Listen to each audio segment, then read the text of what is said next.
వీలైనంత మందిని, ఎక్కువ మందిని అబ్జర్వ్ చేసే కార్యక్రమం చేస్తాం. రేపు తెలుగుదేశం పార్టీ అధికారులకు వచ్చిన వెంటనే కార్మికులకి న్యాయం చేసే బాధ్యత మేము తీసుకుంటామని ఈ సభాముఖంగా మీకు నేను హామీ ఇస్తున్నా. బలరాం నాయక్ గారు అనంతపురం జిల్లా నుంచి యూరిన్ బ్యాగ్తో ఇక్కడ దాకా వెతుక్కుంటూ వచ్చారు. మొత్తం విద్యుత్ రంగ కార్మికుల జీవితాలు ఎంత అధ్వానంగా ఉన్నాయో చెప్పడానికి ఒక నిదర్శనం. పని చేస్తూ కింద పడిపోయిన ఒక లైవ్ ఎగ్జాంపుల్. ₹1 కూడా గవర్నమెంట్ ఇవ్వలేదు. కార్మికులందరూ కూడా చందాలు వేసుకొని ఈయనకి ట్రీట్మెంట్కి హెల్ప్ చేశారు. ఇదే ఇన్సిడెంట్ 3-4 జరిగాయి కుప్పంలోనే చనిపోయారు. అవునా? నేను పదే తిరుపతికి ఆయన వెంకటేశ్వర స్వామిని మొక్కేదానికి వస్తాడు, నేను ఆయన మొక్కేదాని కోసం అట్టుంది మేడం. మీడియా వ్యవస్థను కూడా కోరుకున్నా అండి.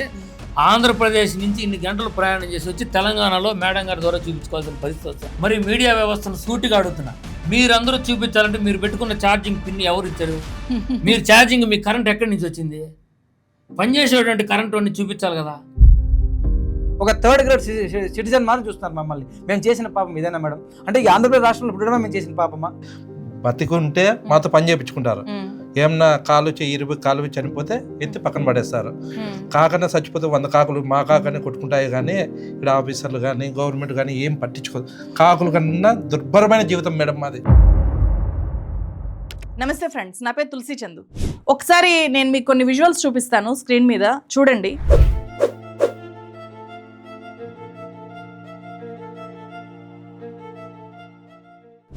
వీళ్ళందరూ కూడా విద్యుత్ రంగ కార్మికులు. విద్యుత్ శాఖలో చాలా కింది స్థాయిలో ఉండే కార్మికులు ఇలా హై టెన్షన్ టవర్లు ఎక్కి ప్రాణాలకు తెగించి ఇలా వర్క్ చేస్తుంటారు. వాళ్ళ డే మొత్తం ఇలాగే గడుస్తుంది.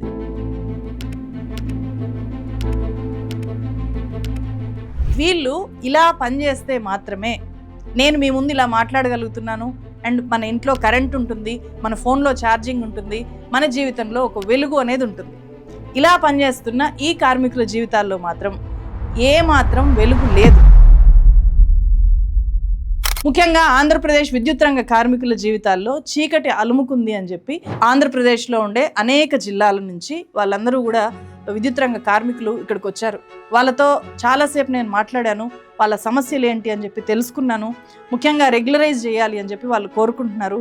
అయితే వాళ్ళ సమస్యలన్నీ విన్న తర్వాత నాకేమనిపించిందంటే, నిజంగా మనం సైనికుల్ని చూస్తాం కదా, బార్డర్లో దేశ రక్షణ కోసం బార్డర్లో పనిచేసే సైనికుల జీవితాలు ఎంత క్లిష్టమైనవో విద్యుత్ రంగ కార్మికుల జీవితాలు కూడా అంతే క్లిష్టమైనవి. కానీ వీళ్ళ జీవితాల్లో ఉండే ఈ చీకటి కోణాన్ని, వీళ్ళు చేస్తున్న త్యాగాల్ని మిగతా సమాజం, గవర్నమెంట్ కానీ మిగతా సమాజం, మనమంతా కూడా అస్సలు పట్టించుకోవట్లేదు. హైలీ నెగ్లిజిబుల్ కమ్యూనిటీ ఈ విద్యుత్ రంగ కార్మికులు. సైన్యం లేకపోతే దేశం ఎలా అయితే సేఫ్గా ఉండదో, విద్యుత్ రంగ కార్మికులు పనిచేయడం మానేస్తే మనమంతా కూడా అల్లాడిపోతాం, అల్లకల్లోలం అయిపోతుంది అండి. ఎకానమీ ఒక్కసారిగా కుప్పగూలిపోతుంది కరెంట్ లేకపోతే. వాళ్ళ జీవితాలని డైరెక్ట్గా పనంగా పెట్టి మన కోసం పనిచేస్తున్న వాళ్ళు, కానీ వాళ్ళకి మనం ఇస్తున్నది ఏమీ లేదు. ఒక హై టెన్షన్ వైర్ తగిలి షాక్ కొట్టి చనిపోయిన కార్మికుడి పట్ల కనీసం గౌరవాన్ని కూడా గవర్నమెంట్ ప్రకటించట్లేదు కాబట్టి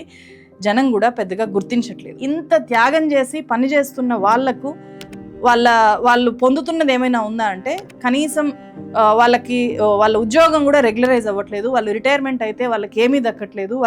వాళ్ళు ప్రాణాలు కోల్పోతే తప్ప వాళ్ళకి 10 లక్షల రూపాయలు ఆ కుటుంబానికి అందట్లేదు. వాళ్ళ కాలో చెయ్యో విరిగి వాళ్ళు గాయాల పాలైతే అది కూడా ఏమీ లేదు.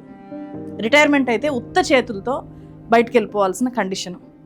సో వీళ్ళని సైనికులతో ఎందుకు పోల్చాను అంటే, అక్కడ శత్రుదేశంతోనో లేకపోతే ఉగ్రవాదులతోనో సైనికులు పోరాడుతూ ఉంటారు. కానీ వీళ్ళు విద్యుత్ రంగ కార్మికులు ఒక ప్రమాదకరమైన విద్యుత్తో నిరంతరం కూడా మృత్యువుతో పోరాడుతూ వీళ్ళు ఉద్యోగం చేయాల్సి వస్తుంది. సో తేడా ఏమీ లేదు. వీళ్ళు లేకపోతే మొత్తం మనం అంధకారంలో ఉంటాం. 1 గంట సేపు మనకి ఎప్పుడైనా, ఇప్పుడు సమ్మర్ కదా, 1 గంట సేపు నైటో డేనో పవర్ ఆఫ్ అయితే ఎవడరా కరెంటోడు అని చెప్పి తిట్టుకుంటాము. మన దగ్గర నంబర్ ఉంటే ఫోన్ చేసి అరుస్తాము. అంతగా కరెంటు లేకుండా మన జీవితాన్ని ఊహించుకోలేము. కానీ వాళ్ళ జీవితాల్లో ఏ మాత్రం కూడా వెలుగు లేదు. ఆ వెలుగులు నింపుతాము అని చెప్పి అధికారంలోకి రాకముందు ప్రతిపక్షంలో ఉన్నప్పుడు హామీలు ఇస్తున్నారు, అధికారంలోకి వచ్చిన తర్వాత మర్చిపోతున్నారు. అది వైఎస్ఆర్సీపీ గవర్నమెంట్ అలాగే చేసింది, ఇప్పుడున్న టీడీపీ గవర్నమెంట్ కూడా అలాగే చేస్తోంది. గవర్నమెంట్ ఏ మాత్రం వాళ్ళ జీవితాల పట్ల బాధ్యత లేకుండా వ్యవహరించడం వల్ల ఈరోజు అత్యంత దయనీయమైన పరిస్థితుల్లో ఆంధ్రప్రదేశ్ రాష్ట్రంలో 30,000 మంది ఉన్నారు, 28,500 మంది ఉన్నారు. సో ఇది మీడియాలో ఎక్కడా కూడా రావట్లేదు. మెయిన్ స్ట్రీమ్ మీడియా వీళ్ళ సమస్యల్ని పట్టించుకోకపోవడంతో ఒక న్యూట్రల్ వాయిస్గా మన ఛానల్ ఉంది కాబట్టి వాళ్ళ బాధలు చెప్పుకోవడానికి ఇక్కడికి గాయపడ్డ కార్మికులతో సహా ఒక్కో జిల్లా నుంచి ఒక ప్రతినిధి మన ఆఫీస్కి రావడం జరిగింది. బలరాం నాయక్ గారు వాళ్ళ 9వ క్లాస్ బాబుని తీసుకొని వచ్చారు. పూర్తిగా గాయపడ్డారు ఆయన. సో మీరు ఎక్కడి నుంచి వచ్చారండి? మేడం అనంతపురం జిల్లా నుంచి వచ్చారు హైదరాబాద్లో ఉండే నా ఆఫీస్కి. బలరాం నాయక్ గారు, మీరు ఎట్లా గాయపడ్డారు, ఏం జరిగింది, ఎన్నేళ్ల నుంచి పనిచేశారు? మేడం నేను 2012లో జాయిన్ అయినా మేడం, ఏపీ ట్రాన్స్కోలో సిబిడి గ్యాంగ్ అంతా జాయిన్ అయినాను. అనంతపురంలో ఎక్కడండి? అనంతపురం బుక్కరాయ సందులో జాయిన్ అయినా మేడం. తర్వాత నేను సబ్ స్టేషన్ మారుతూ గుత్తి సబ్ స్టేషన్ లో పని చేస్తూ చెట్టు కొడుతూ పైనుంచి పడాను మేడం. లైన్ మ్యానా? నేను సిపిడి గ్యాంగ్ మేడం, టవర్ మీద పని చేస్తాను మేడం, బ్రేక్ డౌన్ గ్యాంగ్ అంటారు మేడం. టవర్ మీదనేనా మీ పని? ఎప్పుడు టవర్ పైన మీద మా పని మేడం, బ్రేక్ డౌన్ గ్యాంగ్ అంటారు మేడం. మేము ప్రమాద శాతం సండే రోజు కోట్రోస్ లో చెట్టు కొడుతూ పైనుంచి పడి నా నడుము ఇరిగిపోయింది మేడం. నేను పూరా బెడ్ రెస్ట్ మేడం. నాకు ఈ డిపార్ట్మెంట్ తో ఎలాది సంబంధం లేకుండా మా భార్యకు యూనియన్ వాళ్ళు వీళ్ళు కలిసి జాబ్ ఇచ్చారు మేడం 130Kలో. అది వాచ్మెన్ గా ఇచ్చారు మేడం. నాకు డిపార్ట్మెంట్ నుంచి ఎలాంటి సోర్స్ రాలేదు మేడం. మీరు పడిపోయినప్పుడు అప్పుడు మీకు గవర్నమెంట్ ఏం చేసింది? పడిపోయినప్పుడు ఏది చేయలేదు. అంటే నడుము ఇరిగింది కదా, మీకు అంటే ఈ ట్రీట్మెంట్ అంతా చేయించింది ఎవరు? ట్రీట్మెంట్ అంతా ఏది లేదు మేడం. నేను government hospital, Kurnool government hospital చూపించుకున్నాను మేడం. తర్వాత అంతే మేడం. ఆ ట్రీట్మెంట్ కి తర్వాత ఖర్చులకి ఏమీ లేదా? కాంపెన్సేషన్ పడిపోయిన దానికి ఏంది లేదు మేడం. ఇప్పుడు దాకా నాకు ఈఫెప్ నుంచి రాలేదు, ఎక్కడి నుంచి ఏది సోర్స్ ఏది లేదు మేడం. నేను ఆర్థికంగా చాలా ఇబ్బందిగా ఉన్నా మేడం.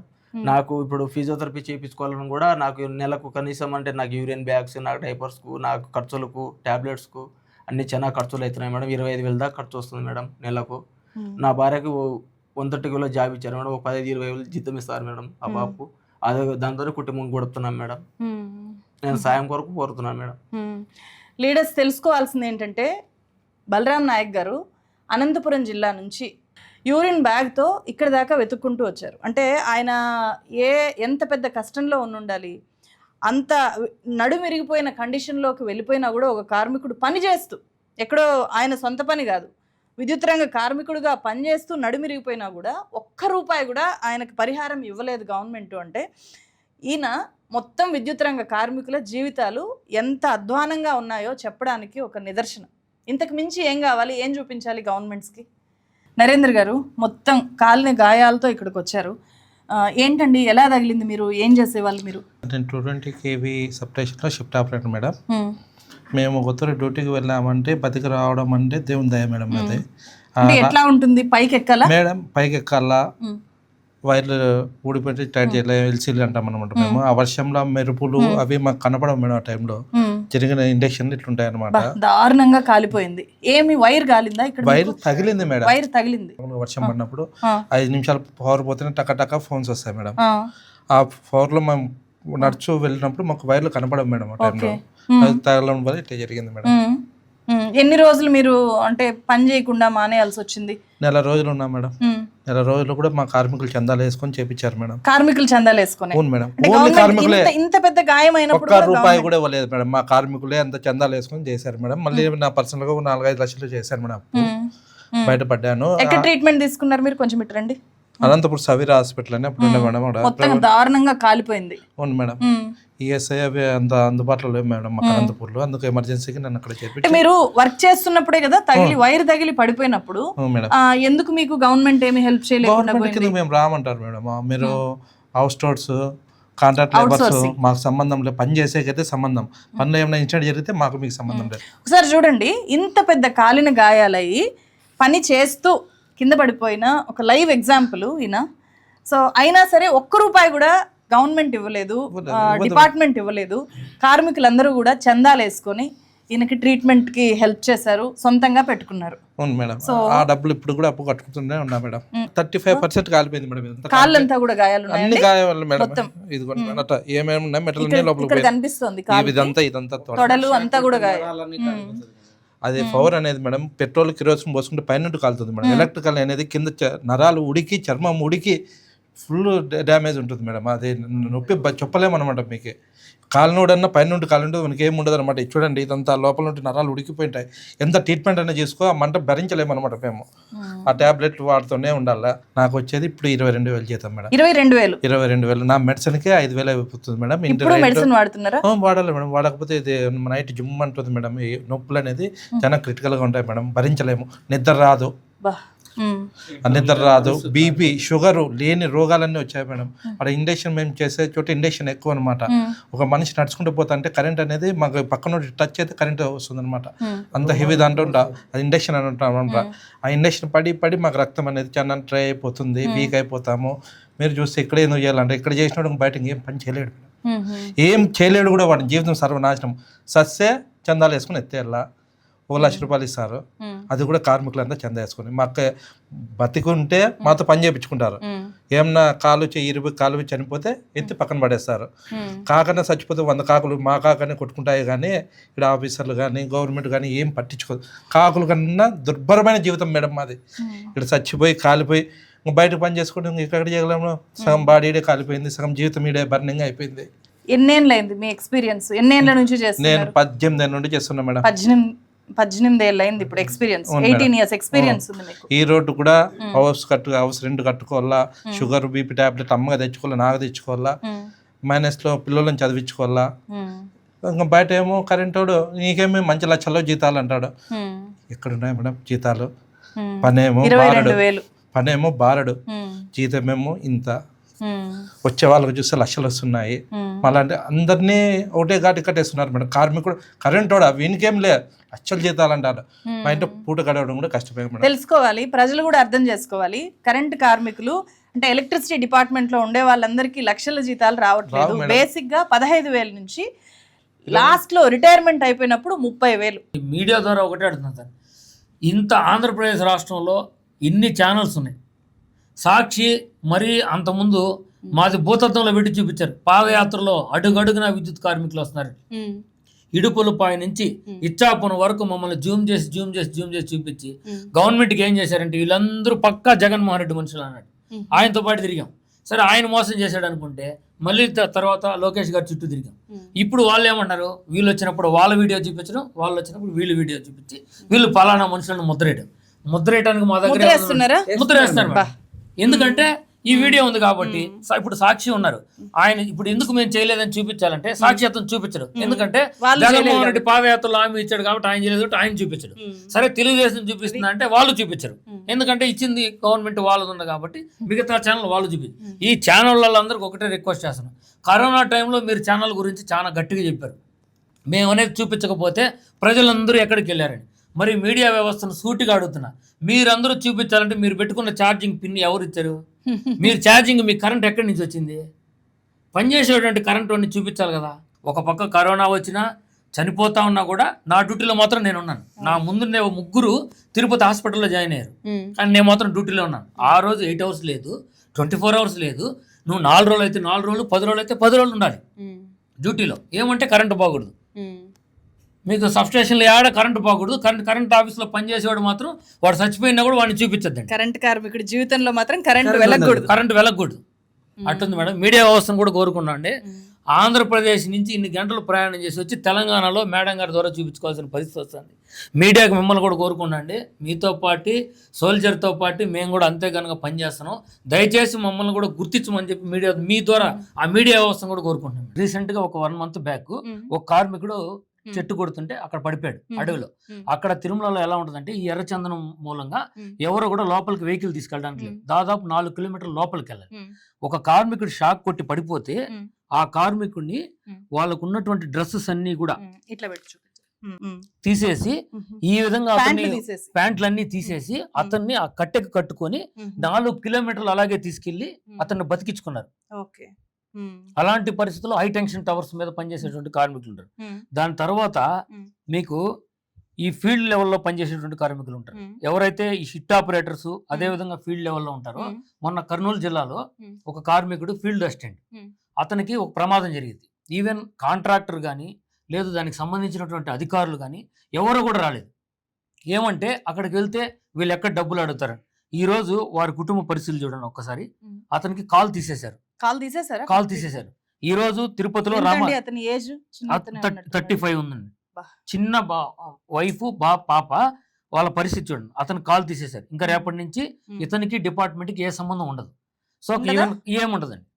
ఎందుకంటే నువ్వు బతుకున్నప్పుడు మాత్రమే సబ్స్టేషన్ లో ఈ విధంగా జరిగిందంటే నీకు ఎలాంటి బెనిఫిట్ కూడా విద్యుత్ సంస్థలో నేను లోపలికి రానిచ్చే పరిస్థితి ఉండదు. ఈ మొన్నటి వరకు నువ్వు వెలిగించడానికి నువ్వు కావాలి. పొరపాటున నీ కాలు కానీ తీసేసినారంటే నువ్వు అవసరం లేదు ఇక. అలాంటి పరిస్థితి ఒకటండి. మీకు అంటే దెబ్బలు తగిలితే ఎలా ఉంటాయి. మీకు ఈవెన్ రోడ్డు డ్యూటీ నుంచి బయట వెళ్ళినప్పుడు ఈవెన్ మనం నిత్యం ప్రయాణం చేసి రావాలి సబ్స్టేషన్. ప్రయాణం చేసి వచ్చేటప్పుడు ఇది నిన్నలా మొన్న జరిగిందండి. ఇతను చనిపోయాడు. ఇతని పరిస్థితి ఏంటంటే ఈ రోజు నుంచి డిపార్ట్మెంట్ కి అతనికి సంబంధం లేదు. వారి కుటుంబ సభ్యుడికి రూపాయి కూడా ఇవ్వరు. ఒక్క రూపాయి కూడా ఇవ్వరు. ఎందుకంటే నువ్వు బయట చనిపోయావు. నువ్వు గేటు లోపల చనిపోతేనే, చనిపోవడాల్లో కూడా విద్యుత్ సంస్థలో విధానాలు ఉన్నాయి. ఒకటి పూర్తిగా చనిపోతే డబ్బులు ఇస్తారు. లేదు ఇలా నువ్వు గేటు దాటి బయట కానీ యాక్సిడెంట్ అయినా, నువ్వు డ్యూటీకి వస్తా ఉన్నా, లేదు డ్యూటీ నుంచి పోతున్నా, లేదు మెటీరియల్ ఏమన్నా కావాలి, నువ్వు బయట గేటు బయట తీసుకురావాలని, మెటీరియల్ తీసుకురావాలంటే వెళ్ళాలి. మళ్ళీ నువ్వు అక్కడ కానీ యాక్సిడెంట్ జరిగింది అనుకోండి, మిమ్మల్ని దాంట్లో చూడరు. ఓన్లీ నువ్వు చనిపోవాలంటే చనిపోవడంలో కూడా పద్ధతి ఉంది. స్వయంగా గౌరవ ముఖ్యమంత్రి గారు ఉన్నటువంటి నియోజకవర్గంలో కుప్పంలోనే ఒక సబ్స్టేషన్ కార్మికుడు ఈ విధంగా వేలాడుతూ చనిపోయాడు. అందరూ చూస్తుంటారు కరెంటు తీగల మీద ఎట్లా కార్మికులు చనిపోతారు అని. ఇది సబ్స్టేషన్ షిఫ్ట్ ఆపరేటర్ మేడం. గౌరవ ముఖ్యమంత్రి గారి దృష్టికి తీసుకుని వెళ్తే ఆయన ఎందుకు చెప్తున్నా అంటే మేడం, ఇప్పుడు ఆయనకు తెలియదు కాదు మేడం, వాళ్ళ నియోజకవర్గంలో చనిపోతే ఆ బిడ్డను సాక్షాత్ ముఖ్యమంత్రి గారే ఆయన చేతికి తీసుకొని మీ కుటుంబానికి నేను అండగా ఉంటాను, విద్యుత్ కుటుంబానికి. చిన్న పాప అంటే చాలా చిన్న ఏజ్. అవును మేడం. సబ్స్టేషన్ షిఫ్ట్ ఆపరేటర్ చనిపోతే నేను అండగా ఉంటాను అని చెప్పి సాక్షాత్తు ఇప్పుడున్నటువంటి ముఖ్యమంత్రి గారు ఈ గవర్నమెంట్ వచ్చిన తర్వాత జరిగినటువంటి సన్నివేశం అదొకటి. మీకు తర్వాత ఇదే చిత్తూరు జిల్లా గురించి చెప్తాను మేడం. కానీ ఆ ఫ్యామిలీకి ఏమైనా చేశారా? ఇంతవరకు ఏం లేదు మేడం. వాళ్ళ కుటుంబం ఇంకా అలాగే ఉంది పరిస్థితి. వాళ్ళ కుటుంబం అడాప్షన్ చేసుకున్నారన్నారే కానీ దాని తర్వాత ఫర్దర్ గా ఎవరు వచ్చి కాంట్రాక్ట్ అయ్యి ఫాలో అప్ లేదు. మేము ముఖ్యమంత్రి గారు వచ్చినప్పుడు వెళ్ళి రిక్వెస్ట్ చేయడమే తప్ప మళ్ళీ దాని తర్వాత అక్కడ ఎవరిని కలవాలి, ఎలా కలవాలి అనేది అక్కడ రూట్ మ్యాప్ ఏమి ఉండదు మేడం. ఇదే ఇన్సిడెంట్ 3-4 జరిగాయి కుప్పంలోనే చనిపోయారు. అవునా? నేను పదే తిరుపతికి ఆయన వెంకటేశ్వర స్వామిని మొక్కేదానికి వస్తాడు, నేను ఆయన మొక్కేదాని కోసం దాదాపు 17 సంవత్సరాలుగా పోతున్నా. ఏ ముఖ్యమంత్రి వచ్చినా, జగన్మోహన్ రెడ్డి గారు వచ్చినా ఎయిర్పోర్ట్లోనే ఉంటా, చంద్రబాబు నాయుడు గారు వచ్చినా ఎయిర్పోర్ట్లోనే ఉంటా. ఎందుకంటే ఏదో ఒక రోజు ఆ వెంకటేశ్వర స్వామి దగ్గరికి వెళ్తున్నారు కదా, వీళ్ళు ఎప్పుడైనా మనసు మారి మా విద్యుత్ కార్మికుల వైపు చూస్తారేమో అని రిప్రజెంటేషన్ ఇచ్చాము అంటే 3045 తరపున రిప్రజెంటేషన్ ఇచ్చినా మేమే, రోడ్డు ఎక్కినా మేమే, బలి పశువులు మేమే. విద్యుత్ సంస్థలు ఎలా ఉందంటే మా పరిస్థితి, ఒకవేళ మా పరిస్థితి బాగాలేదు, మేము చనిపోవాలనే మాకు దేవుడు రాసుంటే మమ్మల్ని పూర్తిగా అక్కడే చంపేయాలి. సగం చంపాడంటే మాత్రం అలాంటి కార్మికుడి పరిస్థితి, ఇలాంటి కార్మికుడు. ఇప్పుడు ఇతని పరిస్థితి చూడు, ఇక ఇతను ఇంతే. ఇతని కుటుంబ సభ్యులకి దూరం, కుటుంబానికి భారం. ఇప్పుడు అన్ని డబ్బులు ఉండి లైఫ్లో భార్య బిడ్డల దగ్గర ఉండడానికే ఇప్పుడు ఉన్నటువంటి కాలంలో కష్టంగా ఉంది. మరి విద్యుత్ కార్మికులు నిరంతరం మేము వెలుగునిస్తున్నామే కానీ మా చీకట్లో మాత్రం ఇలాగే బతుకుతున్నాం చీకట్లో. రవినాయక్ గారు, మీరు గవర్నమెంట్ దగ్గరికి వెళ్ళుంటారు కదా, ఖచ్చితంగా గతంలో వెళ్ళుంటారు, ఇప్పుడు వెళ్ళుంటారు. అసలు సమస్య ఏంటి? ఎందుకు గవర్నమెంట్ పట్టించుకోవట్లేదు మిమ్మల్ని? మేడం, ఏ గవర్నమెంట్ వచ్చినా మా గవర్నమెంట్ అని చెప్పి మేము భావించి, మేము ఓట్లు వేసి గెలిపించినటువంటి ప్రభుత్వం అని చెప్పి మేము భావించి ప్రతి గవర్నమెంట్ దగ్గరికి వెళ్ళాం. గౌరవ జగన్మోహన్ రెడ్డి గారి దగ్గరికి వెళ్ళాం, గౌరవ ఇప్పటి డిప్యూటీ సీఎం పవన్ కళ్యాణ్ గారి దగ్గరికి వెళ్ళాం, లోకేష్ గారి దగ్గరికి వెళ్ళాం, తర్వాత మా గొట్టిపాటి రవికుమార్ గారి అందరి దగ్గరే వెళ్ళాం మేడం. గౌరవ జగన్మోహన్ రెడ్డి గారు మాకు స్పష్టమైన హామీ ఇచ్చారు, మీ ఎలక్ట్రిసిటీ డిపార్ట్మెంట్ వచ్చేసరికి మిమ్మల్ని అందరూ మేము రెగ్యులరైజ్ చేస్తాను అని చెప్పేసి హామీ ఇచ్చాడు మేడం. ఆయన కూడా మీ ద్వారా ఈ వీడియో కూడా ప్లే చేస్తాను మేడం, ఒకసారి వినండి మేడం. కాంట్రాక్ట్ లో ఉన్న వాళ్ళంతా కూడా మనము ఎలక్ట్రిసిటీ డిపార్ట్మెంటు, ఆర్టీసీ డిపార్ట్మెంటు, టీచర్లు, వీటి మూడిటి మీద పాజిటివ్ గా ఉండవు. ఖచ్చితంగా ఎలక్ట్రిసిటీ డిపార్ట్మెంట్కి వచ్చేసరికి మీరు ఎన్ని సంవత్సరాలు పనిచేసినారు అని చెప్పి మీరు చేసిన సర్వీసు, మీ క్వాలిఫికేషన్, ఈ 2 క్రైటీరియాగా తీసుకుని వీలైనంత మందిని, ఎక్కువ మందిని అబ్జర్వ్ చేసే కార్యక్రమం జరుగుతుంది. అబ్జర్వ్ చేయడం అంటే రెగ్యులరైజ్ చేస్తాము, పర్మనెంట్ చేస్తామని. చేశారా అంటే లేదు. లేదు మేడం, అదే మేడం ఏంటంటే కమిటీ చేసాం, అప్పుడు కమిటీ చేశారా? అప్పుడు కమిటీ వైసీపీ చేశారు. అప్పుడు కూడా? వైసీపీ గవర్నమెంట్ కూడా గవర్నమెంట్ ఆఫ్ మినిస్టర్స్ తో కమిటీ చేసాము. ఆ కమిటీ రిపోర్ట్ వచ్చిన తర్వాత మేము రెగ్యులైజ్ చేస్తామని చెప్పి మేము 100 సార్లు ఆయన రిపోర్ట్ వచ్చిందా? ఆ రిపోర్ట్ రాలేదు, మ్మ్. మాకు రెగ్యులరైజ్ జరగలేదు. ఓకే. ఇంకో విషయం మేడం, ఈ గత గవర్నమెంట్ లో కూడా ఉన్నప్పుడు గౌరవ మానవ వనరుల శాఖ మంత్రి లోకేష్ గారు ఆ రోజు పాదయాత్ర సందర్భంగా ఆర్టీపీపీ కేంద్రంగా కూడా ఆయన కూడా మాట ఇచ్చాడు మేడం. ఇంకా ఆర్టీపీపీ కార్మికులు, ఉద్యోగస్తులు, కాంట్రాక్ట్ పోస్టులు పర్మనెంట్ చేస్తా అన్నాడు. అంతేకాదు జీతం కూడా పెంచుతా అన్నాడు. దాని గురించి ఇప్పుడు ప్రస్తావన లేదు. రేపు తెలుగుదేశం పార్టీ అధికారులకు వచ్చిన వెంటనే కార్మికులకి న్యాయం చేసే బాధ్యత మేము తీసుకుంటామని ఈ సభాముఖంగా మీకు నేను హామీ ఇస్తున్నా. వెళ్ళారా మీరు? మేడం మేము ప్రతి చోట కలిసాం మేడం, వెళ్ళాము. గౌరవ మేము లోకేష్ గారిని కలిసాము, సీఎం గారిని కలిసాము, డిప్యూటీ సీఎం గారిని కలిసాము. కానీ మాకు ఇంతవరకు న్యాయం జరగట్లేదు. ఏం చెప్తున్నారు? చూస్తాం కమిటీలే, మీ డిపార్ట్మెంట్ ద్వారా కమిటీ చేసాము. ఆ కమిటీ వచ్చిన తర్వాత ఆ కమిటీ జీఓఎం కి సిఫారసు చేసిన తర్వాత మేము దాని మీద యాక్షన్ తీసుకుంటాం. విచిత్రంగా అనిపిస్తుంది కదా, ప్రతిపక్షంలో ఉన్నప్పుడు మాత్రము సమస్యగా కనిపిస్తుంది, అధికారంలోకి వచ్చిన తర్వాత అసలు సమస్య లేనట్టు ఎందుకు కనిపిస్తుంది అధికారంలోకి వచ్చిన వాళ్ళకి? దీన్ని చీటింగ్ కంటే పెద్ద పదాన్ని కూడా వాడచ్చేమో, కానీ ఇక్కడ కేవలం బ్లేమ్ చేయాలి అని చెప్పి వీళ్ళు అనుకోవట్లేదు, నేను అనుకోవట్లేదు. వీళ్ళందరూ కూడా మీ దృష్టికి తీసుకొని రావాలి వాళ్ళ దయనీయ పరిస్థితిని. ఇప్పుడైనా అర్థం చేసుకోండి. మీరు చూశారు, మీకు తెలుసు, వీళ్ళ సమస్యలను అర్థం చేసుకునే కదా హామీ ఇచ్చారు. వాటిని ఇప్పుడు మీరు పవర్లోకి వచ్చినప్పుడు దాన్ని ఇంప్లిమెంట్ చేయాలి అని మాత్రమే అడుగుతున్నారు. వాళ్ళ తరఫున నేను కూడా ఇదే అడుగుతున్నా. మేడం గతంలో మేము ఇదే మన 2014లో తిత్లీ తుఫాన్ వచ్చింది, హుదూద్ తుఫాన్ వచ్చింది. హుదూద్ తుఫాన్ వైజాగ్ ఏ విధంగా డ్యామేజ్ చేసిందో ప్రపంచం మొత్తం చూశారు. అలాంటి హుదూద్ తుఫాను, తిత్లీ తుఫాన్లు, మొన్న రీసెంట్ గా విజయవాడ ఫ్లడ్స్ ఎన్ని వచ్చినా కూడా ఫ్రంట్ లైన్ వారియర్ గా పనిచేసింది ఎవరు అంటే విద్యుత్ కన్నడ కార్మికులు.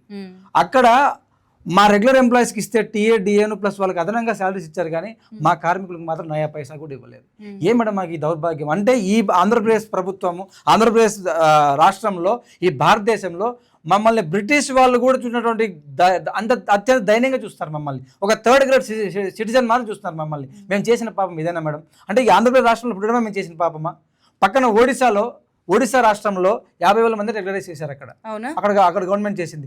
అంతెందుకు మేడం, కేసీఆర్ గారు 21,000 మంది రెగ్యులరైజ్ చేశారు. అక్కడ ఆర్టిజన్ చెప్పి గ్రేడ్ 1, గ్రేడ్ 2, గ్రేడ్ 3, 4 గా విభజించి చేశారు. అక్కడ మేము చేసిన అన్యాయం ఏంటి మేడం? ఇక్కడ మేము గవర్నమెంట్కి అదే అడుగుతున్నాం. పక్క రాష్ట్రంలో అంటే అందరం కూడా కలిసి బతికాం, కలిసి గాలి పీల్చుకున్నాం, కలిసే ఉన్నాం, కలిసే తిన్నాం. సేమ్ కష్టం చేసిన ప్రదేశాలు కూడా సేమే. కానీ ఆ గవర్నమెంట్ గుర్తించి వాళ్ళని ఒక పొజిషన్లో పెట్టినప్పుడు మా గవర్నమెంట్, మా ప్రభుత్వం మమ్మల్ని ఎందుకు అలా చూడదు? మా యాజమాన్యం ఎందుకు అలా చూడదు? అంటే గవర్నమెంట్ ఏమైనా వీళ్ళది అంటే ఇప్పుడు రెగ్యులరైజ్ చేస్తే చాలా భారం పెరిగిపోతుంది అని అనుకుంటుందా? అందుకే మేడం మేము ఏమంటారు అంటే రెగ్యులరేషను ఇప్పటికిప్పుడే చేసామని చెప్పడం. ప్రభుత్వానికి కానీ రెగ్యులర్ ఎంప్లాయీస్కి కానీ మేము ఏడుతున్నాం అంటే మీతో పాటు మమ్మల్ని స్ట్రైక్కి తీసుకెళ్తున్నారు. ఏ గవర్నమెంట్ వచ్చినా హామీ ఇస్తున్నారు. ఆ హామీ ఇచ్చారు కాబట్టి ఆ వీడియోలు మీకు ఇప్పుడు చూపించాను, జగన్మోహన్ రెడ్డి గారి వీడియో. ఆ జగన్మోహన్ రెడ్డి గారి వీడియో చూపించి చూడు మీకు అన్యాయం జరిగిపోయింది రాండి అని చెప్పి అందరిని తీసుకెళ్తారు. గంప గుర్తుగా అందరూ రోడ్డు మీద ఎక్కుతాం. వెళ్ళిన తర్వాత ఫస్ట్ మా పాయింట్ వస్తుంది, కమిటీ చేసినామంటారు. జగన్మోహన్ రెడ్డి గారి దాంట్లో గవర్నమెంట్లో కమిటీనే, తెలుగుదేశం పార్టీలో గవర్నమెంటే, ఇప్పుడు ఉమ్మడి కూటమి వచ్చింది ప్రభుత్వం ఇదేమన్నా చేస్తానంటే వీళ్ళు కూడా కమిటీనే. అంటే కమిటీలు మాత్రం మారలేదు. వాళ్ళ లోపల ఏం జరుగుతుందంటే 2018లో పిఆర్సీ అనుకోండి, 2014 పిఆర్సీ ఇస్తారు మీకు 4 ఏళ్ళు వెనక్కి. మేము మాకు పిఆర్సీ అంటే గొప్ప విషయం ఏంటంటే మేము 4 ఏళ్ళు వెనక్కి వెళ్తాం. ఇప్పుడు 22లో జరిగింది గౌరవ జగన్మోహన్ రెడ్డి గారి పీరియడ్. 2018 ఇచ్చాడు. ఆయన మారాడు అనుకుంటే అంటే అందరికి 2022 పిఆర్సీ, మీకు 2018 మాకు 4 ఏళ్ళకి. ఇప్పుడు రేపు 26 వస్తుందండి. వీళ్ళు కూడా అంతే. ఇప్పుడు ఆల్రెడీ లోపలికి వెళ్ళొచ్చారు. ఒకసారి మీకు లోకేష్ గారు హామీ ఇచ్చారు, మీరందరూ రోడ్డు ఎక్కండి అన్నారు. మళ్ళీ మొత్తం అదేలాగా మళ్ళీ గొర్రెలాగా అందరూ వెళ్ళాం. అందరూ వెళ్తే లోపలికి వెళ్ళిన తర్వాత మళ్ళీ సేమ్ 3 దశాబ్దాలుగా ఏ కమిటీ ఉందో ఆ కమిటీ పేపరే. తర్వాత వాళ్ళు లోపలికి వెళ్తారు, వాళ్ళు మాట్లాడుకుంటున్నారు, వాళ్ళకి రావాల్సిన బెనిఫిట్స్ అన్ని తీసుకుంటున్నారు. మళ్ళీ మా పార్టీకి మేము వచ్చేస్తాం. ఆంధ్రప్రదేశ్ విద్యుత్ contract employees association president Madhubabu గారు, ఒకవేళ గవర్నమెంట్ స్పందించకపోతే మీరు అంటే మీ కార్యాచరణ ఎలా ఉండబోతుంది? అసలు ఇప్పుడు కమిటీ వేసింది, 3 నెలలు టైం ఇచ్చింది, 3 నెలలు దాటిపోయింది కదా. సో నెక్స్ట్ అంటే ఏం చేయబోతారు? మీ బలము ఎలా ఉంది? ఏమండి, మీకు మీరు ఏం చేయబోతారన్న దానికి సమాధానం ఏంటంటే అప్పుడు జగన్మోహన్ రెడ్డి ఆయన గెలవడానికి ఒక కారణంలో భాగంగా నేను వస్తే మీ ఉద్యోగాలను రెగ్యులర్ చేస్తానని చెప్పి జగన్మోహన్ రెడ్డి గారు హామీ ఇచ్చాడు కాబట్టి విద్యుత్ కాంట్రాక్ట్ కార్మికులు గంపగొత్తగా కార్మికుల కుటుంబాలు మొత్తం ఓట్లేశారు. తీరా అధికారంలోకి వచ్చిన తర్వాత ఆయన చెప్పిన దానికి ఆయన చేసిన దానికి నేను మడవం తిప్పనంటాడు, ఆయన మడవం తిప్పాడు. నేను రాజకీయాలు మాట్లాడదలుచుకోలేదు కానీ ఆయన మాట తప్పాడు. ఆయన మాట తప్పాడు. జగన్మోహన్ రెడ్డి గారు ప్రభుత్వంలో ఉన్నప్పుడు అన్ని సెక్టార్లో ఉన్న ప్రభుత్వ ఉద్యోగులు, టీచర్లు అన్నిటికీ సంబంధించి అన్ని వర్గాల్ని భయపెట్టినప్పుడు మొట్టమొదట మేము ఎక్కడది ధర్నా చౌక్ దగ్గర, విజయవాడ ధర్నా చౌక్ దగ్గర 3,000కు పైచీలకు కాంట్రాక్ట్ కార్మికులతో 3045 కాంట్రాక్ట్ ఎంప్లాయీస్ యూనియన్గా మేము భయపడకుండా అక్కడ ధర్నా చేసాం. మా హక్కులు మేము కాపాడుకోవడం కోసం. మేము ఏం చెప్తామంటే ఇప్పుడు ఏదైతే కూటమి ప్రభుత్వం అధికారంలో ఉందో బీజేపీ కానీ జనసేన కానీ అలాగే తెలుగుదేశం పార్టీ కానీ చంద్రబాబు నాయుడు గారు కూడా చాలా సీనియర్ నాయకుడు. ఆయనకి మా పరిస్థితి అంతా కూడా ఆయనకి మాకు స్పష్టంగా తెలుసు. లోకేష్ గారు ఉపాధి కల్పన చేస్తానని చెప్పి యువతకి అవకాశాలు ఇవ్వాలని చెప్పి ఆయన చాలా గట్టిగా తీసుకున్నారన్న సంగతి ఈ మధ్య కొన్ని విషయాలు చూస్తుంటే అర్థమవుతుంది. అలాగే పవన్ కళ్యాణ్ గారు కూడా అన్ని విషయాల్ని కూలంకుషంగా చూస్తారు. బ్యాక్ బోన్ గా గవర్నమెంట్ కూడా అన్ని చేస్తున్నారు. చాలా మానవతావాదిగా ఉంటారు కదా, ఎప్పుడు స్పందించేదాన్ని. హ్యుమానిటేరియన్ గ్రౌండ్ లో ఖచ్చితంగా స్పందించాల్సినప్పుడు స్పందిస్తారు. ప్లస్ బీజేపీ ఈ కూటమి ప్రభుత్వం మాకు ఖచ్చితంగా న్యాయం చేస్తుందని చెప్పి మేము నమ్ముతున్నాం. మా సమస్యను తీవ్రంగా మీ ద్వారా తీసుకెళ్లాలి కూటమి ప్రభుత్వానికి అనేది మా ప్రయత్నం.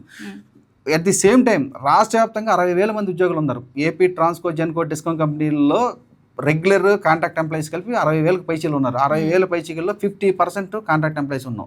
కాంట్రాక్ట్ ఎంప్లాయీస్ మొత్తంగా కూడా మా డిమాండ్కి సంబంధించి 30,000 మంది ఎప్పుడు ఒకే మాట మీద ఉంటాం, ఒకే తాటి మీద ఉంటాం. ఖచ్చితంగా రేపొద్దున్న భవిష్యత్తులో ఈ విషయాన్ని మరింతగా 1-2 సార్లు లోకేష్ గారిని, పవన్ కళ్యాణ్ గారిని ముఖ్యమంత్రి గారి దృష్టికి తీసుకెళ్తాం. విద్యుత్ శాఖ మంత్రి గౌరవనీయులు గొట్టిపాటి రవికుమార్ గారి దృష్టికి తీసుకెళ్తాం. మా విద్యుత్ యాజమాన్యం దృష్టికి కూడా తీసుకెళ్తాం. రెగ్యులర్ ఉద్యోగ సంఘాల నాయకులతో కూడా మాట్లాడతాం. మా కాంట్రాక్ట్ కార్మిక ఉద్యోగ సంఘాలు అందరితో కూడా మాట్లాడి ఈ సమస్యను శాంతియుతంగా పరిష్కారం అవ్వాలి, మంచి రిజల్ట్ ఇవ్వాలి.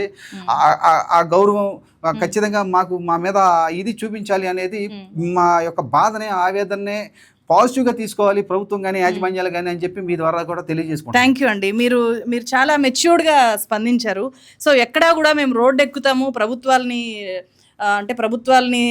ప్రభుత్వం స్పందించేదాకా ధర్నా చేస్తాము, సమ్మెకు పిలుపునిస్తాము అని కూడా చెప్పట్లేదు. వాళ్ళు రిక్వెస్ట్ చేస్తున్నారు, అర్థం చేసుకోండి అని చెప్పి అభ్యర్థిస్తున్నారు. శాంతియుతంగానే ఈ సమస్యను పరిష్కరించండి, మమ్మల్ని రోడ్డును పడేయకుండా చూడండి, రోడ్డు ఎక్కకుండా చూడండి అని చెప్పి చెప్తున్నారు. సో ఇది వీళ్ళు ఏం చెప్తున్నారో నేను కూడా అదే చెప్తున్నాను. మీరు హామీ ఇచ్చారు కాబట్టి అట్లీస్ట్ రెగ్యులరైజ్ చేయడానికి ట్రై చేయండి. ఇప్పటిదాకా మీ దృష్టి ఈ సమస్య మీద పడకపోతే వీళ్ళు ఇంత దూరం వచ్చి ఇంత ఆవేదనగా చెప్తున్న ఈ మాటల్ని దయచేసి అర్థం చేసుకోండి. వీళ్ళకి ఎలాంటి మోటివ్స్ లేవు, మోటివ్స్ ఉండాల్సిన అవసరము వీళ్ళకి లేదు. ఈ వీడియో చూస్తున్న ఆడియన్స్ కూడా ఇది జస్ట్ ఏదో చూసి వదిలేసే విషయం అయితే అస్సలు కాదు.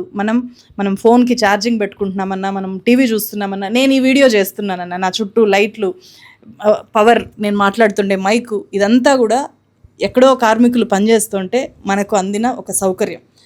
కాబట్టి మనం ఎంత చేసినా వాళ్ళకి మనం పేబ్యాక్ చేయలేము, వాళ్ళ రుణం తీర్చుకోలేము.